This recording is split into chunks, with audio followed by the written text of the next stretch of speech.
يا كنز تشتري ايه؟ ده ايه ده؟ ده حاجات غريبة. بتاع ده اسمه اه هنجربه. هنجربه؟ اه احنا مالناش في الحاجات دي.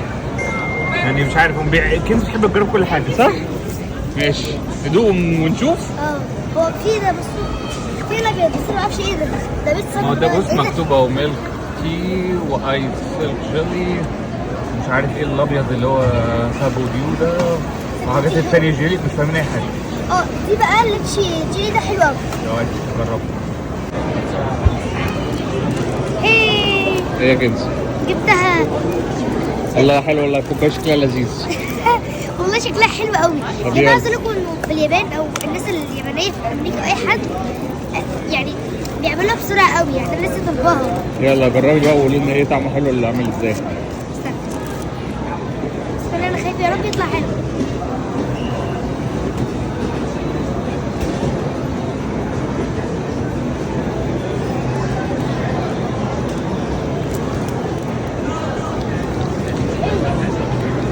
هو حلو بس ايه بقى ده؟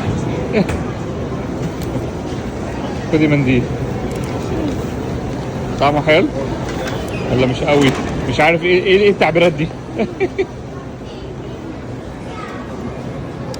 لا بس هو حلو. حلو؟ حلو قوي. عايزة منديل؟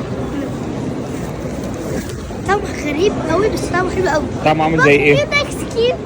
انت كمان عايز ايس كريم؟ ماشي. طعم مانجا بس ما فيهوش مانجا ولبن، مانجا باللبن. لا هو شاي بلبن مكتوب. شاي بلبن؟ مفيش مانجا.